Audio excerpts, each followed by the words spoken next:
Hello everyone, welcome to my channel Chemistry Notes by Ankita। आज का हमारा topic है कॉन्जुगेशन एंड रेजोनेंस। लास्ट जो हमने कवर किया था वो इंडक्टिव इफेक्ट और इलेक्ट्रोमैग्नेटिक इफेक्ट पे था, जिसमें मैंने आपको बताया था कि इंडक्टिव इफेक्ट जो है वो अ, दो तरीके के होते हैं, प्लस आई इफेक्ट और माइनस आई इफेक्ट। और plus I effect minus I effect जानना इम्पोर्टेंट है टू डिटरमाइन द एसिडिटी और बेसिसिटी ऑफ द कंपाउंड। जहाँ पे मैंने बताया था कि acidity is if you want to determine the acidity of any compound, then acidity will be directly proportional to the minus I effect। Okay, जितना ज़्यादा minus आई effect वाला ग्रुप अटैच होगा वो उतना ही ज़्यादा कंपाउंड एसिडिक होगा। ओके, जबकि basicity के लिए मैंने बताया था कि प्लस आई इफेक्ट वाला होना चाहिए। उसके अलावा मैंने डिस्कस किया था स्टेबिलिटी ऑफ कार्बेनाइन और कार्बोकेटाइन। कार्बेनाइन मैंने बोला कि कार्बेनाइन के केस में प्लस आई इफेक्ट वाला ग्रुप होना चाहिए और कार्बेनाइन के केस में प्लस आई इफेक्ट और कार्बोकेटाइन के केस में minus. Just I think I said something reversed. So यहाँ लिख देती हूँ कि कार्बोकेटाइन के केस में stability of carbocation is directly proportional to plus I, और कार्बेनाइन के केस में माइनस आई। That's it.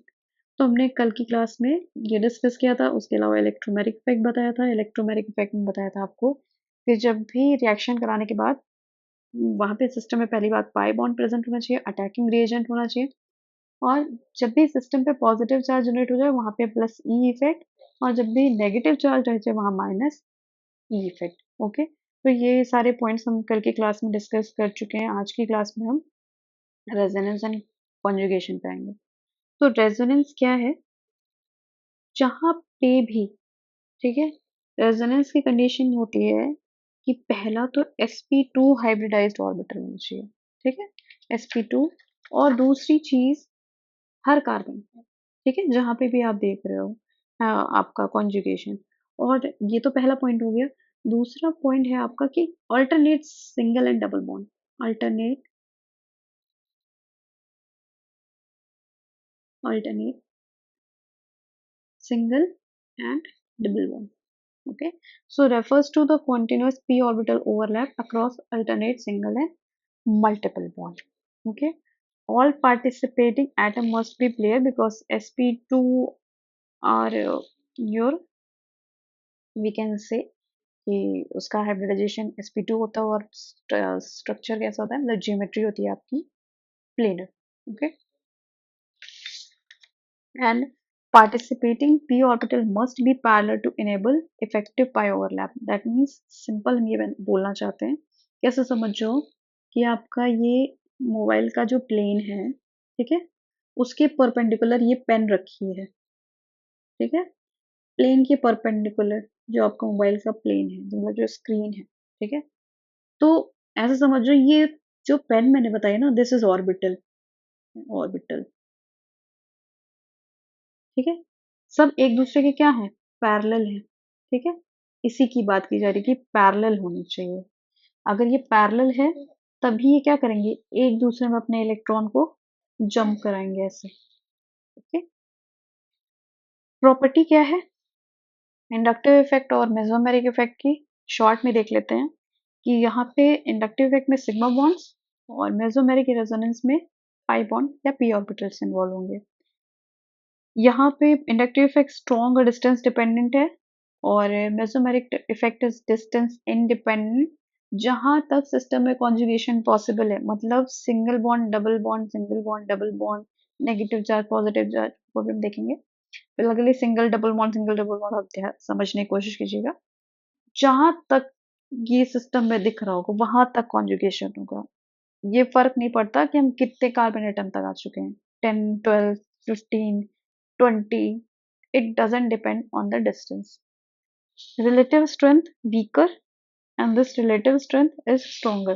ठीक है, और जब भी हम इसकी बात करेंगे कि कौन सा ज्यादा पावरफुल है, बेसिकली कौन सा इफेक्ट, तो आपका resonance effect is resonance effect dominates over inductive effect. ठीक है, तो ये आप लिख सकते हो कि आर इफेक्ट को हमेशा प्रायोरिटी देंगे ओवर इंडक्टिव इफेक्ट। ठीक है, कुछ केसेस आते हैं जिसमें इंडक्टिव इफेक्ट को प्रायोरिटी देते हैं, बट फिलहाल के लिए हमेशा हमें यही चीज ध्यान में रखनी है कि हमेशा मुझे रेजोनेंस इफेक्ट को, आर इफेक्ट को डोमिनेंट मानना है। ओके, नेक्स्ट है कि कॉन्जुगेशन की कंडीशन क्या है। तो कॉन्जुगेशन के लिए या रेजोनेंस के लिए पहला double bond, single bond, double bond हो। ठीक है, दूसरा double bond, single bond, triple bond भी हो सकता है। ओके, हमें सिस्टम प्लेनर चाहिए, बट ये वाला केस जो है वो हम जनरली नहीं देखते कहीं पे भी। ओके, थर्ड है double bond, single bond, positive charge. Fourth double bond, single bond, negative charge. Fifth double bond, single bond, free radical, this is your free radical. Six double bond, single bond, lone pair.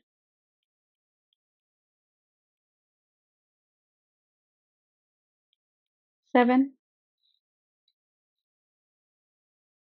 Triple bond, single bond positive, triple bond, single bond negative.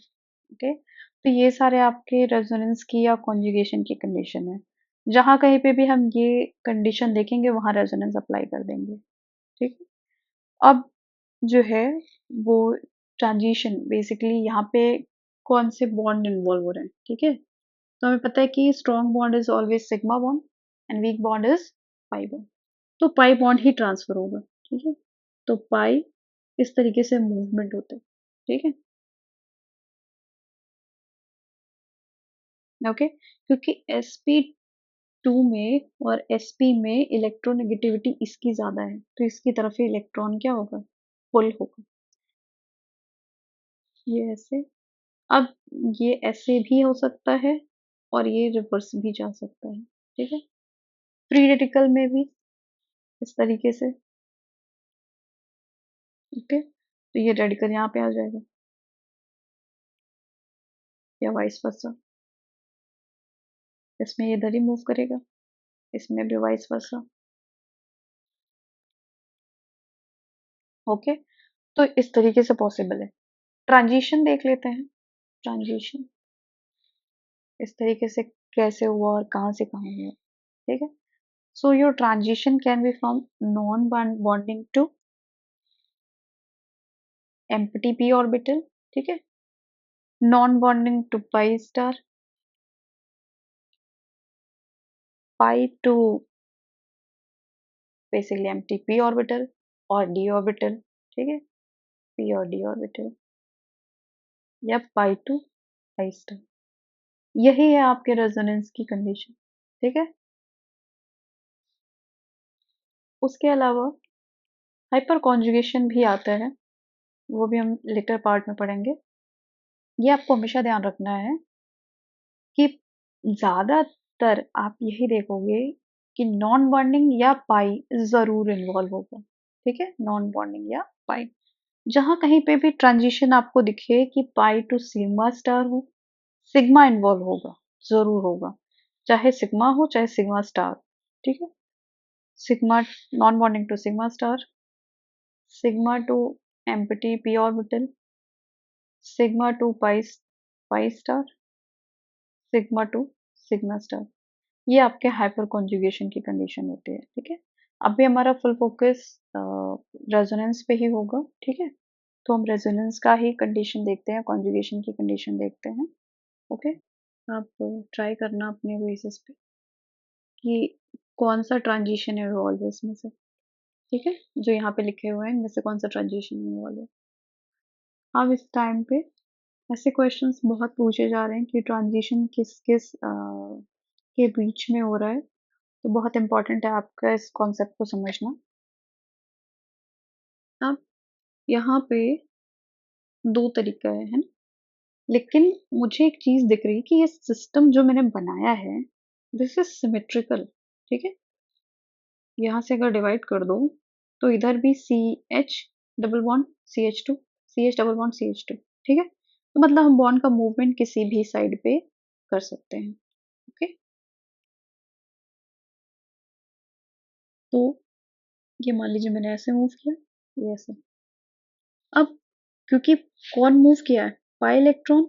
ठीक है, तो पाई move किया है। और मैंने हमेशा बताया कि जब भी डोनर की बात करोगे आप, तो डोनर के केस में हमेशा होमो की बात करोगे। ठीक है, एक्सेप्टर में लोमो की बात करोगे। तो पाई C to C double bond C, ये तो आपका क्या हो गया, होमो। और जा कहाँ रहा है, पाई स्टार में। ठीक है, तो पाई star C double bond C लोमो में। तो ये ट्रांजिशन कहाँ से कहाँ हो रहा है, पाई टू पाई स्टार में। ठीक है, इस वाले सिस्टम का जो है वो आपका होमो है, इस वाले सिस्टम का लुमो है। ओके, तो पाई टू पाई स्टार ट्रांजिशन हो रहा है। जहां से बॉन्ड उठ के गया है वहां आएगा पॉजिटिव चार्ज।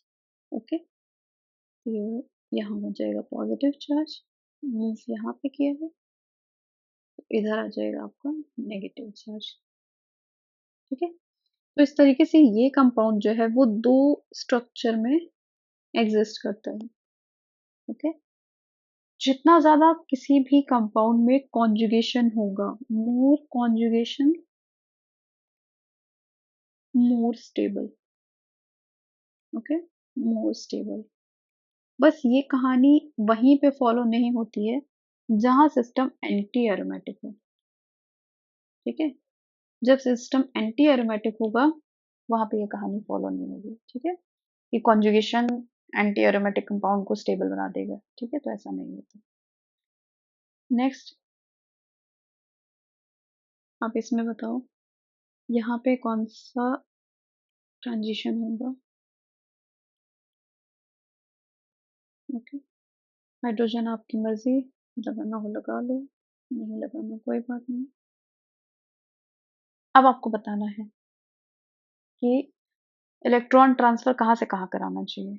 अब मुझे एक बात पता है कि ऑक्सीजन तो इलेक्ट्रोनेगेटिव है, इसका मतलब खींचेगा तो यही इलेक्ट्रॉन। ठीक है, तो जब खींचेगा तो इसका मतलब इस पे नेगेटिव कर दें। अब इस वाले कार्बन पे पॉजिटिव आया है, तो मुझे दिख रहा है कि double bond single bond positive charge, या double bond single bond double bond, तो रेजोनेंस कंडीशन है। तो जब रेजोनेंस कंडीशन है तो हम क्या करेंगे, ये वाला बॉन्ड को इधर शिफ्ट कर देंगे। तो CH2 पे आ गया positive charge, CH double bond CHCO minus, तो ये उसका दूसरा रेजोनेटिंग स्ट्रक्चर हो गया।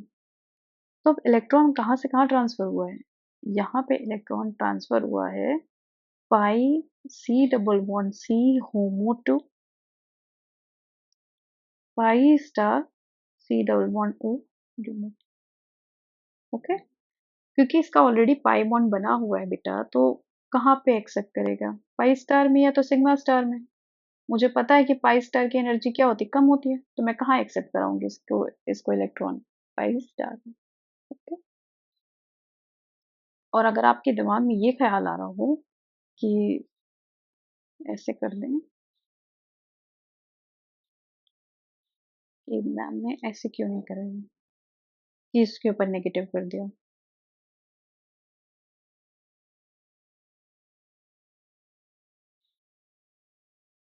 और इसके ऊपर पॉजिटिव, तो एक बात आप अच्छे से समझ लो, जो इलेक्ट्रोनेगेटिव एटम है वो अपने पर पॉजिटिव चार्ज ना बर्दाश्त नहीं करता। इस वजह से ये रेजोनेटिंग स्ट्रक्चर जो है वो कम पॉसिबल है। ओके, ये अपने ऊपर पॉजिटिव चार्ज बिल्कुल बर्दाश्त नहीं करेगा, इसी वजह से ये रेजोनेटिंग स्ट्रक्चर हम कहेंगे कि पॉसिबल नहीं है।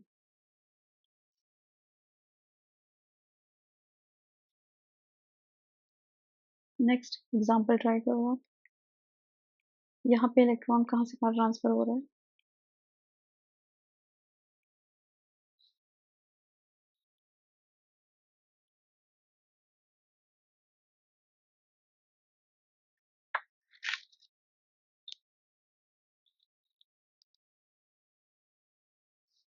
मुझे पता है हाइब्रिडाइजेशन इसका sp, इसका sp2, तो ऐसे होगा। कहाँ पे करेगा? पाई सी डबल बॉन्ड सी से pi star of C triple bond C में। तो उसके बाद आप अपना स्ट्रक्चर बनाओगे।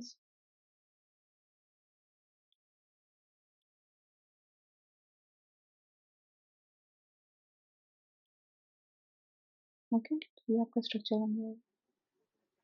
ओके, तो नेक्स्ट ये कंपाउंड है, इस पे देखना है रेजोनेंस कंडीशन है या नहीं। तो मुझे दिख रहा है कि ये कार्बोकेटायन है। ओके, और कार्बोकेटायन है, इसका मतलब इसके पास एम्प्टी p ऑर्बिटल होगा। ठीक है, तो अब ये कंडीशन क्या है? रेजोनेंस की positive single bond double bond, तो ये बॉन्ड इधर की तरफ आएगा,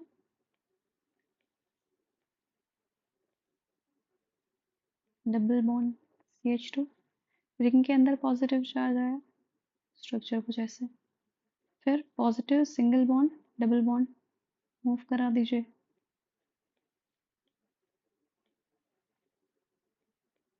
positive charge single bond CH2, फिर से वही condition, positive single bond double bond condition, resonance.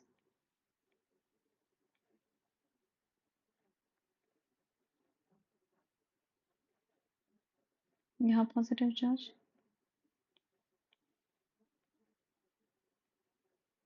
फिर से वही कंडीशन। आप तब तक रेजोनेंस कराओगे जब तक आपको पहले वाला स्ट्रक्चर ना मिल जाए। दिख रहा है ये दोनों सिमिलर है। तो इस तरीके से मुझे इसको छोड़ के आपको और कितने स्ट्रक्चर मिले? 3।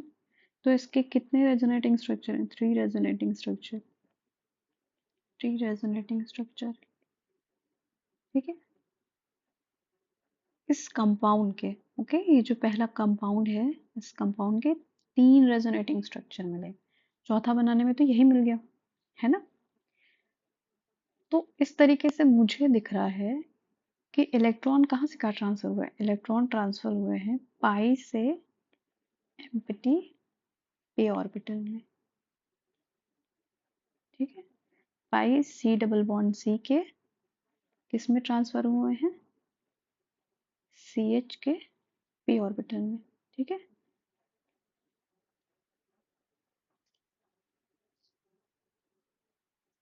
ओके, अब नेक्स्ट आप ट्राई करो इसके लिए।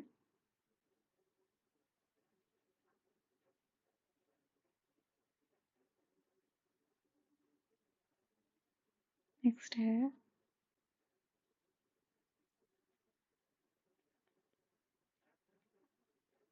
इसमें रेजोनेटिंग स्ट्रक्चर, ये क्या है आपका? Negative charge.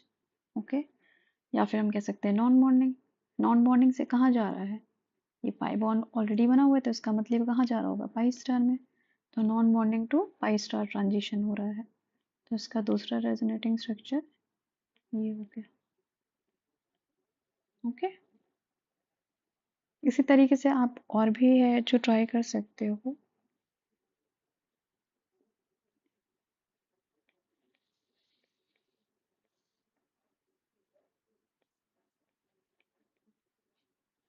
अब ये आपका है जो स्क्रीन है ना, ठीक है, उसके प्लेन में है ये मॉलिक्यूल, 120 डिग्री का एंगल है। ठीक है, सबके बीच प्लेनर मॉलिक्यूल है, तो इसका एम्प्टी ऑर्बिटल कहाँ होगा? यहाँ, ऐसे। ठीक है, इसके लोन पेयर एक तो इसके पैरेलल होंगे और एक इसके परपेंडिकुलर होंगे। तो जो पैरेलल वाला है वो क्या करेगा?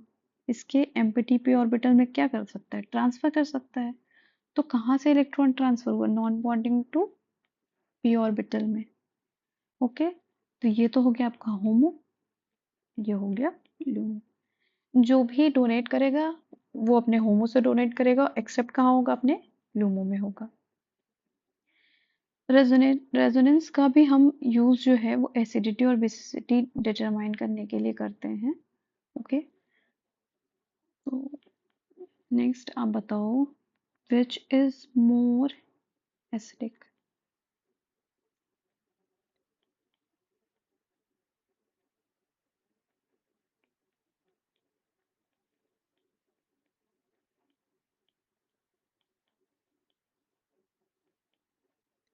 दोनों का क्या करो, H प्लस निकाल दो, -H+, -H+। मैंने बताया था कि उसका कॉन्जुगेट बेस क्या होना चाहिए, हमेशा स्टेबल होना चाहिए और लेस बेसिक होना चाहिए।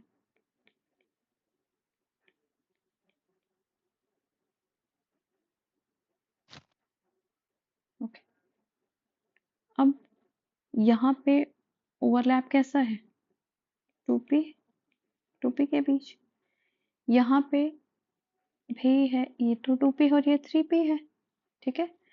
दूसरी चीज, यहाँ पे जो क्लोरीन है, इसके पास तो इसका एम्प्टी 3d ऑर्बिटल है ना, एम्प्टी ऑर्बिटल है, जबकि इसके केस में ऐसा नहीं है, एम्प्टी डी ऑर्बिटल नहीं है। तो ये जो नेगेटिव चार्ज है ना, वो इस एम्प्टी डी ऑर्बिटल के साथ डीलोकलाइज कर जाता है, ठीक है, डीलोकलाइज कर जाएगा, तो यहाँ पे ट्रांसफर कर सकता है। इस वजह से ये जो एनायन बनाएगा कंपाउंड, वो मोर स्टेबल एनायन होगा, मोर स्टेबल एनायन।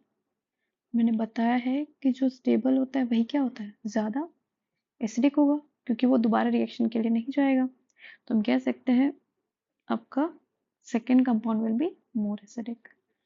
इसी तरीके से एक और एग्जांपल आप ट्राई करो। अब कौन सा ज्यादा एसिडिक होगा, ध्यान देने की बात आपकी ये है कि वहां जब आपने हाइड्रोजन एलिमिनेट किया था, ठीक है, हाइड्रोजन एलिमिनेट करने के बाद जो कार्बन था और जो आपका इलेक्ट्रोनेगेटिव एटम था, वो उसी कार्बन से अटैच था। यहाँ पे क्या है, एक कार्बन डिस्टेंस है, ठीक है, तो यहाँ पे ओवरलैपिंग पॉसिबल नहीं है। तो यहाँ पे किसके थ्रू डिटरमाइन कर रहे हैं, माइनस आई इफेक्ट के थ्रू। तो CF3 का माइनस आई इफेक्ट CCl3 से ज्यादा होता है, इसी वजह से first one will be more acidic, more acidic.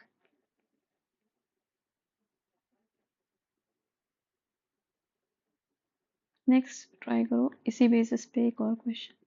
So which carbon ion will be more stable, which carbon ion will be more stable। इसको बताने से पहले आप एक और भी चीज लिख लोगे कि stability of carbon ion is directly proportional to minus R effect, okay,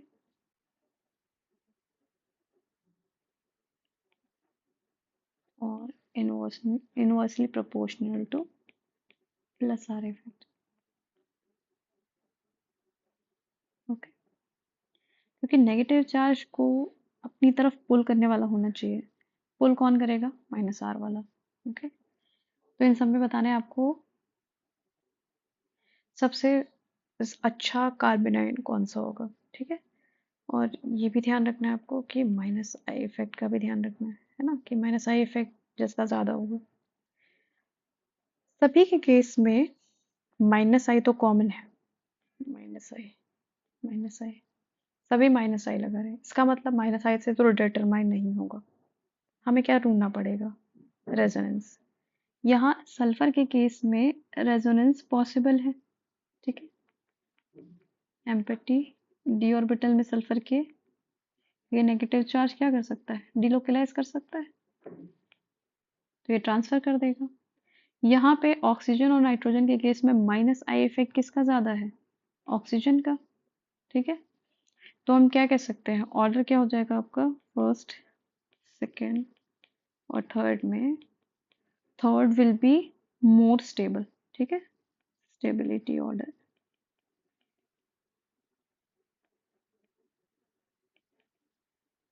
third सबसे ज्यादा स्टेबल होगा, उसके बाद कौन सा स्टेबल होगा, first, and the last one will be second, क्योंकि माइनस आई इफेक्ट ऑक्सीजन का ज्यादा है, ठीक है। आई होप आपको अब तक समझ में आया होगा।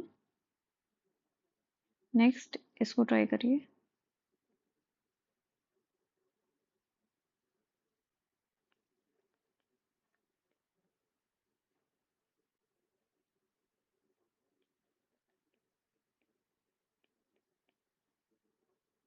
सर यहाँ पे सल्फर हुआ।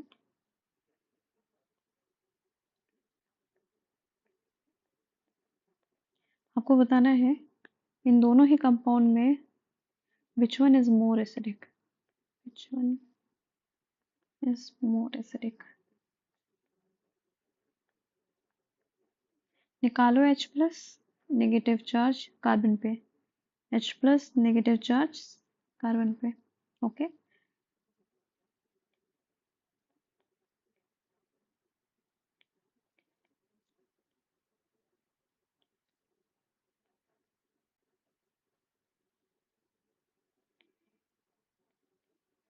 अब यहाँ पे सल्फर का एम्प्टी d ऑर्बिटल है, उसके साथ रेजोनेंस में है। इसी वजह से ये जो कंपाउंड H प्लस के निकलने के बाद बना है सेकेंड वन के केस में ज्यादा स्टेबल है, मोर स्टेबल। और जो ज्यादा स्टेबल है वही क्या होगा, मोर एसिडिक होगा, क्योंकि वो H प्लस से दोबारा कंबाइन करने नहीं जाएगा। तो जब H प्लस से दोबारा कंबाइन नहीं करेगा तो वो ज्यादा स्टेबल है और इसी वजह से वो ज्यादा एसिडिक है। नेक्स्ट आता है आपका क्रॉस कॉन्जुगेशन। क्रॉस कॉन्जुगेशन,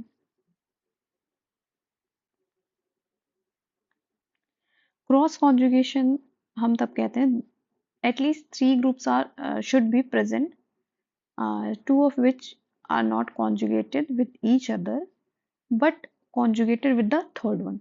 तो कैसा केस है ये, ऐसा केस है।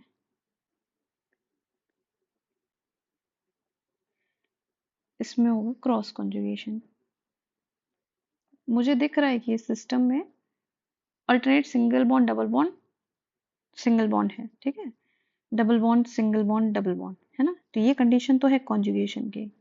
लेकिन मुझे दिख रहा है कि कॉन्टिन्यूअस कॉन्जुगेशन नहीं है ना, या तो इससे करेगा या तो ये इस वाले से करेगा, क्योंकि सेंटर वाला जो है ना वो कॉन्जुगेशन जो है वो दोनों के साथ कर रहा है, ठीक है। बट ए और बी अगर इन्हें मैं नोट कर दूं, A and B are not in conjugation with each other, with each other। तो ऐसे सिस्टम के लिए क्रॉस कॉन्जुगेशन टर्म यूज करते हैं। ये सिस्टम है, इसमें भी क्रॉस कॉन्जुगेशन है।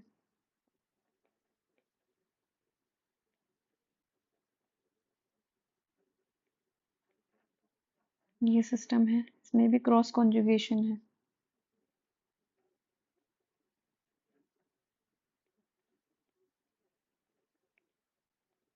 मतलब ऐसा समझ जाइए ना कि जो सेंटर में है, ठीक है, जो सेंटर में है वो दोनों के साथ कॉन्जुगेशन में है, सॉरी, वो दोनों के साथ कॉन्जुगेशन में है, बट जो साइड में है वो दोनों आपस में कॉन्जुगेट नहीं कर रहे हैं, वो आपस में कॉन्जुगेशन में इन्वॉल्व नहीं है। तो इस तरीके के सिस्टम को क्रॉस कॉन्जुगेशन के केस को कंसिडर करते हैं, ठीक है। क्रॉस कॉन्जुगेशन केस में हमेशा ये याद रखना है कि जो लीनियर कॉन्जुगेशन है ना, linear conjugation make the compound more stable, not the cross conjugation, okay. तो अगर आपको कभी एग्जाम में मिल जाए, आपको दिखे कि दोनों में ही कॉन्जुगेशन हो रहा है, तो आप उसमें ढूंढोगे कि लीनियर कॉन्जुगेशन किस में है। So linear conjugation make the compound more stable,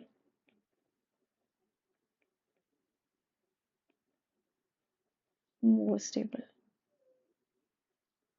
okay.